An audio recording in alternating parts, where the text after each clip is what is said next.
Hello, I'm Dr. Scott Wadier. And I'm Tommy Welling, and you're listening to the Fasting for Life podcast. This podcast is about using fasting as a tool to regain your health, achieve ultimate wellness, and live the life you truly deserve. Each episode is a short conversation on a single topic with immediate actionable steps. We cover everything from fat loss and health and wellness to the science of lifestyle design. We started Fasting for Life because of how fasting has transformed our lives, and we hope to share the tools that we have learned along the way.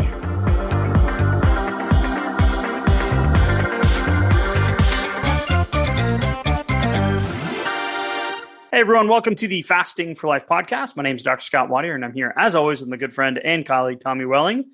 Good afternoon to you, sir. Hey Scott, how are you?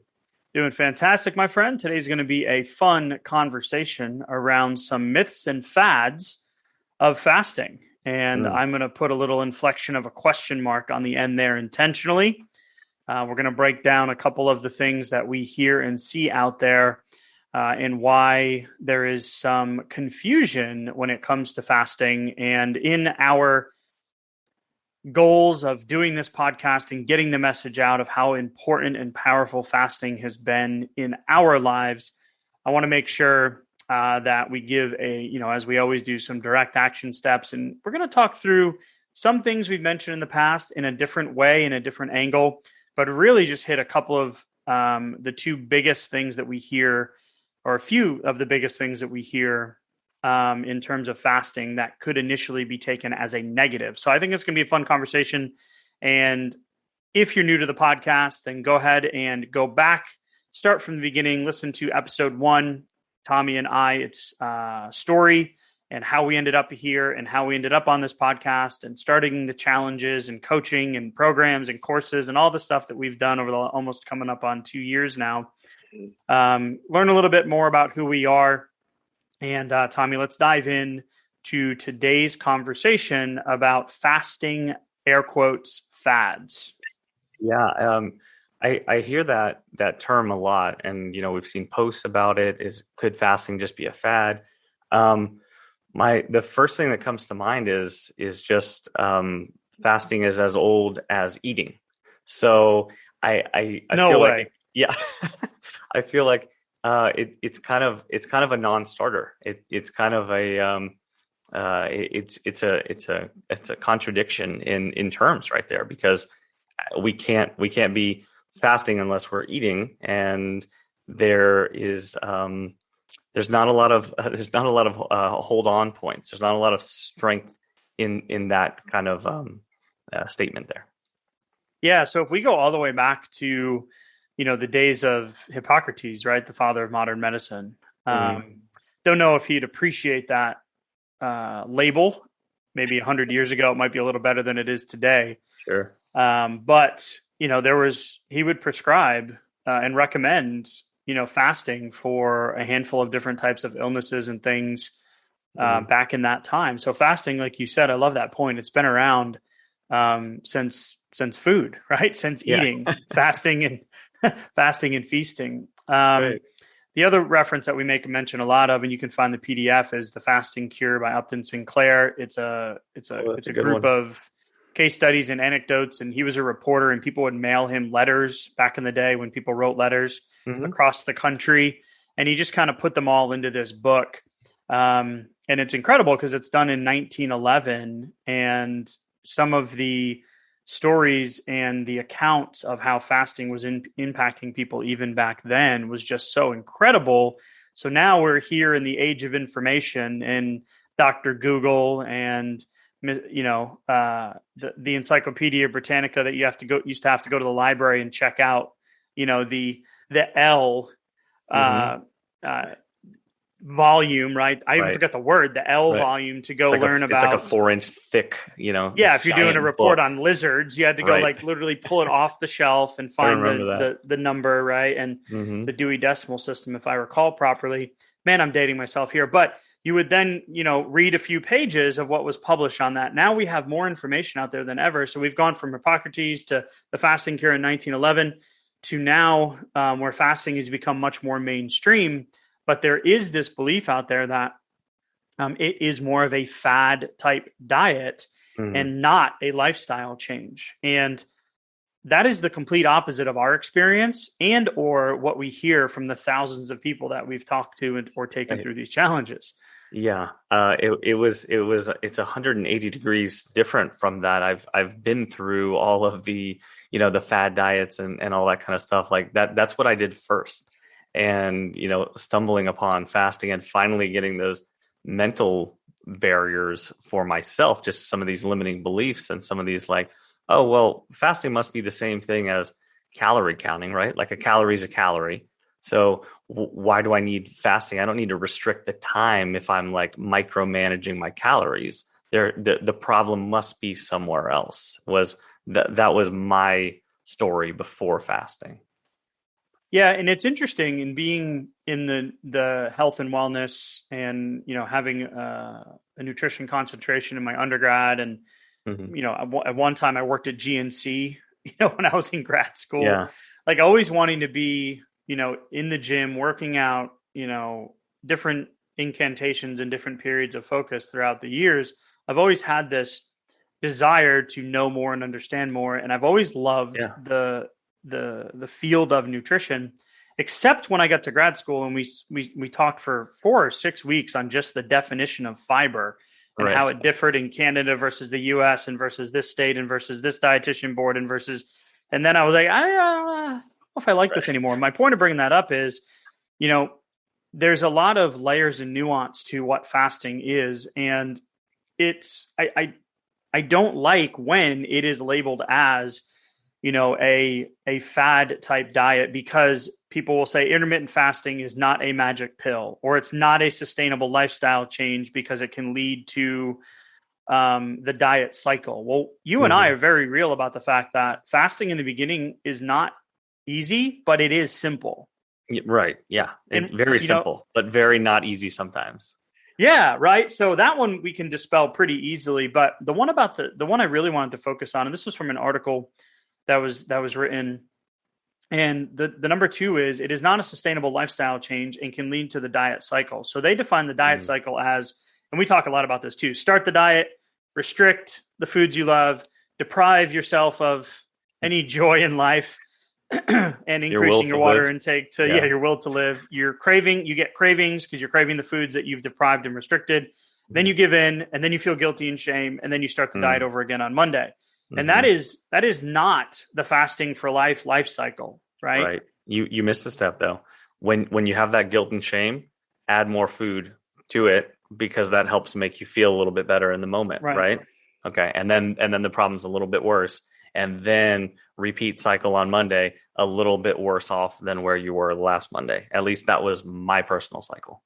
Of course. And it's something that we hear a lot. We know that weight cycling or yo-yo dieting increases the inflammation, increases oxidative stress, increases the risk for chronic diseases, diabetes, heart disease, eating disorders, etc. So it's like, okay, if that's not working, then let's adopt a different perspective and not just, paint the duck blue and call it a whale, right? Like just something so outrageous where you're like, no, I'm looking, it has feathers and a beak. Like that's still a duck, but just because you painted it doesn't change the animal that it is. So my point of that odd analogy is, for fasting, it is a complete contradiction for me when we look at it's not sustainable lifestyle change. It can lead to the diet cycle. It is a different cycle. So you're starting with an intention to set a timer. So yes, you are restricting the time when you're eating from a physiological purpose. Right. And you're then not depriving, you're allowing the foods that you love and enjoy into the eating window, right? When you decide to break your fast. And we'll talk about this, in a minute about the, eating at different times of day. And we'll go down that fad or untruth or myth here in a minute. Yeah. And then this, myth. Yeah. And then you eat and you enjoy it. So over time, when your hormones and physiology start to balance, your cravings go down. You have less desire to have those foods. Right. And then at the end of the cycle, you actually regain confidence in control rather than guilt and shame. And then the diet doesn't have to start on Monday. It's simply, the cycle simply restarts when you restart your timer. Yeah. So there was an aspect in there. It's almost, instead of being a vicious cycle in the wrong direction. It's allowing that time to actually heal some of those food relationships is a little bit of what I just heard, as well as the physiology that goes along with it that leads to some of those cravings that bring us back to some of those foods that aren't serving us. So we're putting some separation time between those things and allowing rebalancing to happen within our insulin sensitivity, our cravings as well, and then ultimately the calories that we bring in and the types of foods that we're actually enjoying and looking forward to. So to continue the conversation through these 5 points, right, of why it can be said that fasting is a fad and not an actual lifestyle change. The first was magic pill. We dispelled that pretty easily. Number 2, that the life cycle. So we just broke down the life cycle. The third thing is here, it says it does not teach you anything about the composition and nutrients in food. Well, maybe the material on fasting that this person has read or people see on the World Wide Web, right? The Encyclopedia Britannica on steroids, right? Like all of these different articles and things. Like one of the things that you just mentioned was we talk more about the emotional connection and relationship with food than we do about fasting. Like fasting's super simple. Like you're either fasting or you're not, right? Right. But we do spend a lot of time talking about, and this is why we came up with the insulin-friendly food list and the insulin-friendly lifestyle. I don't think came up with those terms, but we've adopted them into our programs and into our mantra. Right. Because we do really want to focus on giving ourselves nutrient-dense food, so our body knows that it's safe to burn fat. It's safe to balance hormones. And fasting isn't, we say this often, reparations for something you did over the weekend or restriction so you then can go off the wagon, you know, and fall flat on your face and have to restart the cycle again, right? Fasting, you want to focus on the composition of foods, and we talk a lot about that as well. Yeah. And, because it's going to matter. It's going to matter for how easy it is to actually set that timer, to stick with it, and then coming off of it, and then setting your plan for the next fast that's going to come after that. Because, the composition of the food is going to matter, but again, it's going to affect those cravings and your actual, physiological balance. So I think that it's, I see why people will say like, oh, well, fasting is just a fad, because it's exploded in popularity just in the last few years. I mean, it's kind of everywhere. Obviously we're a bit more narrow in our focus, but I see it pop up, and people seem to be a little bit more familiar with it than they were a few years ago. And then, so it can be easy to kind of paint it with this broad brush, like, oh, well, it must be a fad because I'm just now hearing about it. And because I've tried other things in the past and they were obviously like some sort of fad, they didn't work. So this is probably just not going to work either. And then just kind of like shut down from there.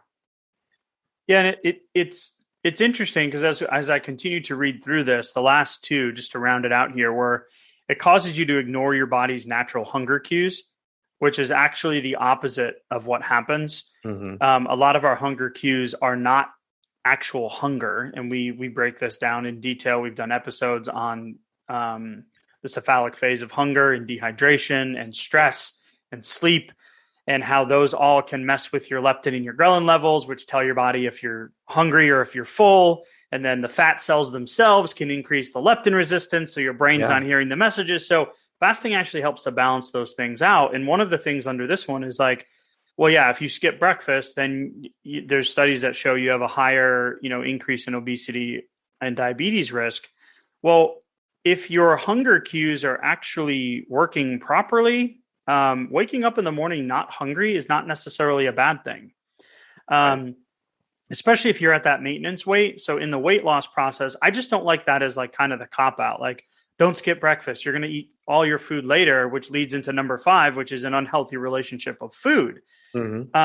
What we find is that it actually develops that control and that healthy relationship with food. Now, we're not talking about severe eating disorders like anorexia and bulimia and those types of things, but just this vicious craving, the diet cycle that we explained earlier. Right.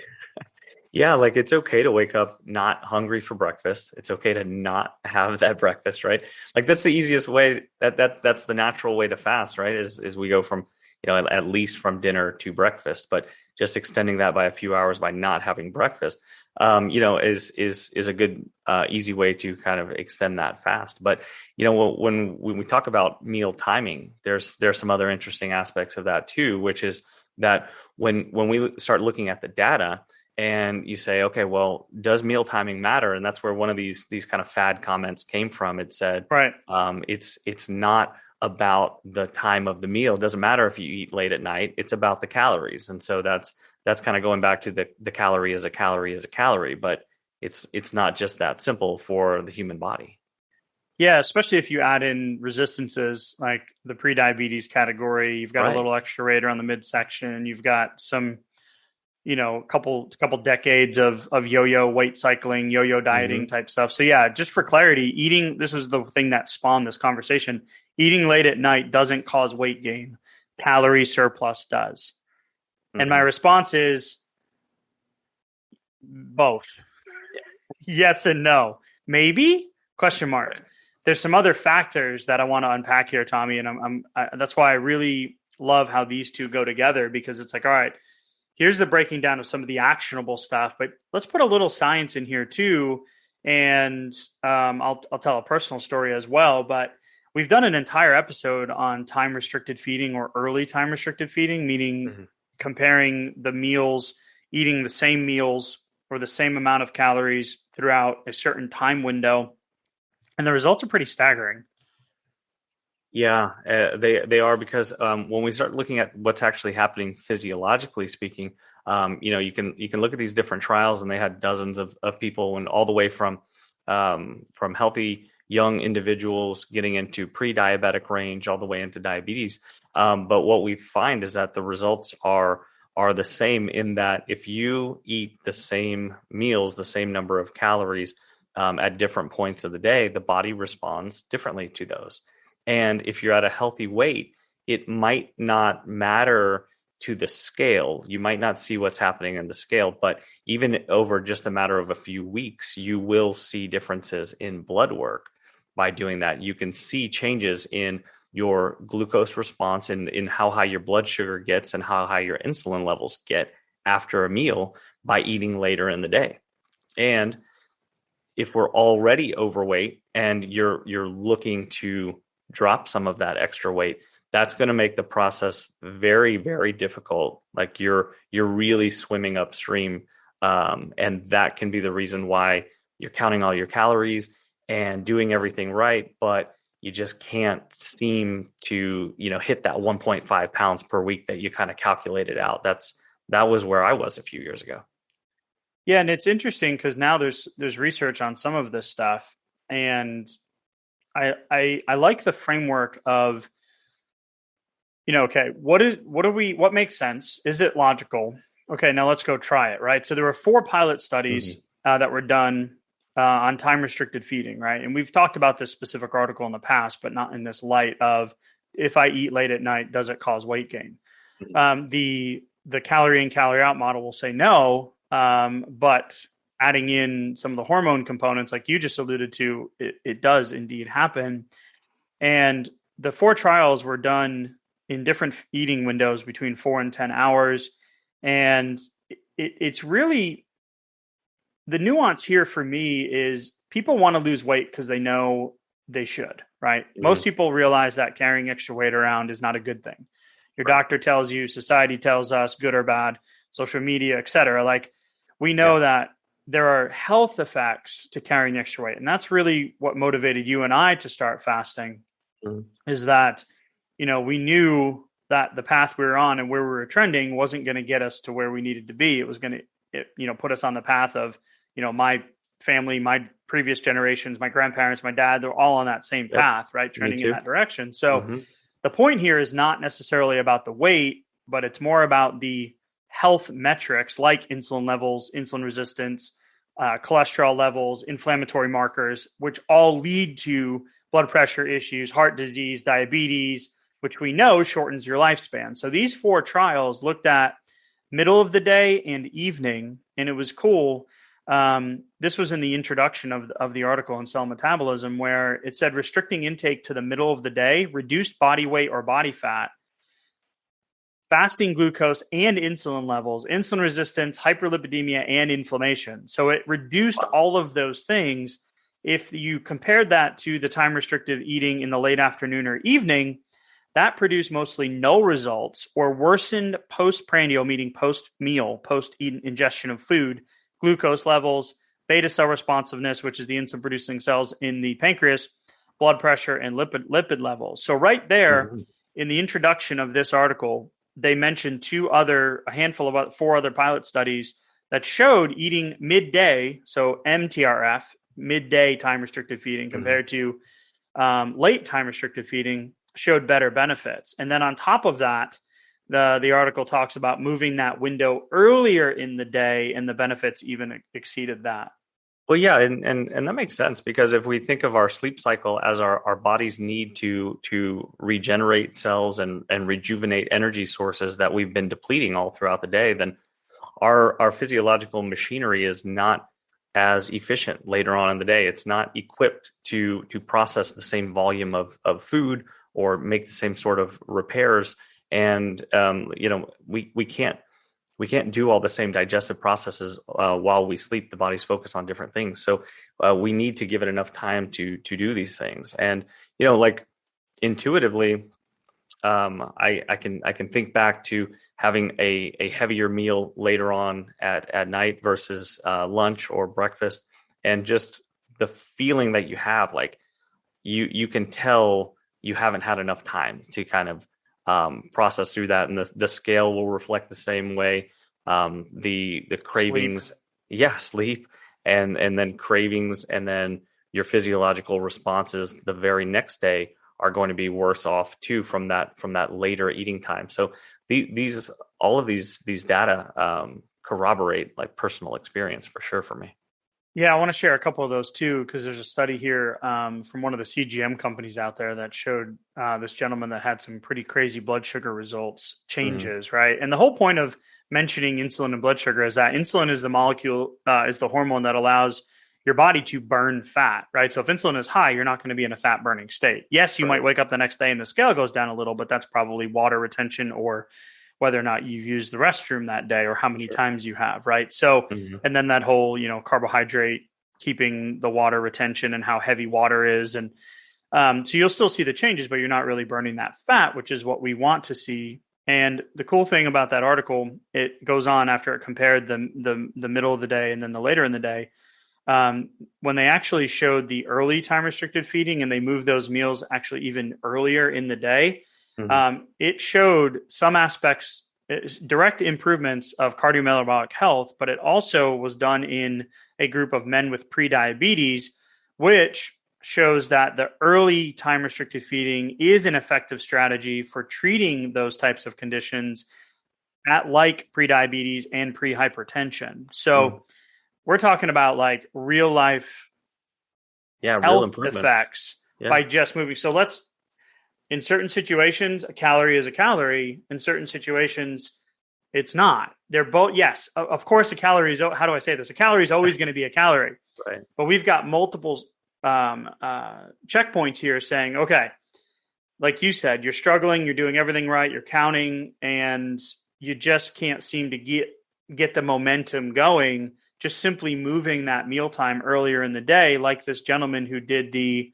CGM challenge, he said that eating the same thing for lunch and dinner, he said that when he ate the same thing for lunch compared to dinner, his blood sugar numbers in the evening when he ate dinner, the same meal, would go up by at almost 20 milligrams per deciliter.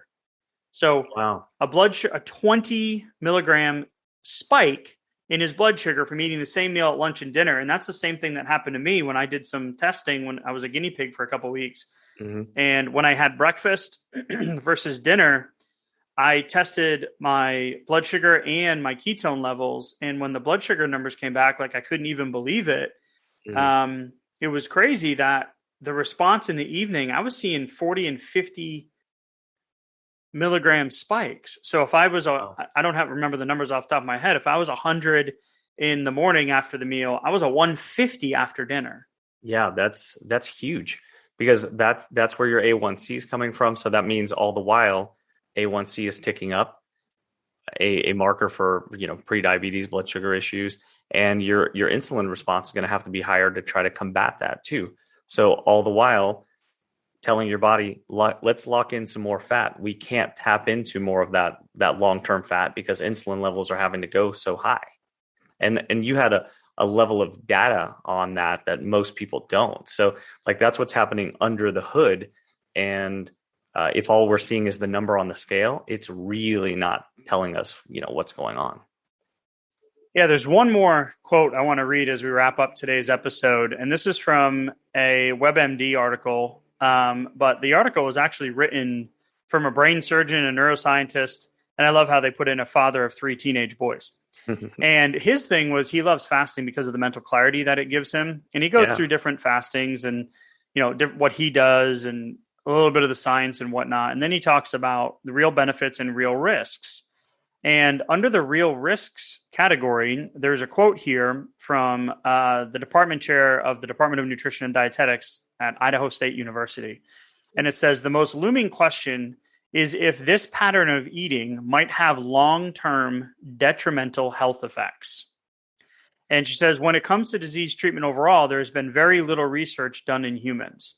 Mm-hmm. And this brings it back full circle to the beginning of how we opened up this podcast episode, where we talked about fasting has been around since the ingestion of food, right? Like this has been around for a very long time. And if the goal truly is improved health metrics, then I am willing, and a living proof that I'm willing to roll the dice that I've created, regained control, improved all of my blood metrics, regain my mood, my happiness, my ability to be a better dad, a better husband, to get more done like this brain surgeon, more clarity and mental clarity during the day. Right. And I just want to encourage everyone out there, the people that are on the other side saying things like, well, this pattern of eating might have long-term detrimental health effects when the complete opposite is true. Yeah. Don't throw the baby out with the bathwater, as they say, right? Like don't, we don't want to, be too scared of the small, maybe risk that would paint us into a corner to not take that massive action, get started and see huge life-changing results. Right. So, I'm going to encourage everybody to get started. So if you haven't gotten started, go ahead, visit the website, thefastingforlife.com, download the Fast Start Guide, download the insulin assessment, see where you are. And if you're already taking steps, then, and you're not really sure why the scale's not moving or why you're not feeling better just yet, why don't you try a little bit earlier eating window? Instead of an OMAD dinner, do an OMAD lunch, throw in a few of those and eat the same things, see how you feel. It might be just enough to kind of get the ball moving again. Yep. Do it and recommended for that as well. By the way, Nobody Puts Baby in the Corner. Little shout out to one of the classic movies of all time there. If you don't know, you don't know, but go ahead and Google it. It will pop up. One of the greatest lines of all time. So awkward in the moment too. But yes, move your window. And then I would say stick to it for a good 7 to 10, maybe 14 days and see how you feel, see the changes you note. But just know that the fasting lifestyle has been a wondrous, incredible gift to you and I, Tommy. Yeah. For all you listeners out there that have been listening for a while, we appreciate you. Thank you for the comments. Thank you for the questions. Thank you for the 5-star reviews. We appreciate those the most. That tells Apple Podcasts and the powers that be that we're doing some good work. So, Tommy, as always, thank you so much for the conversation. Head over to the website, like Tommy said, check it out, thefastingforlife.com, and we'll talk soon. Thank you. Bye. So, you've heard today's episode, and you may be wondering, where do I start?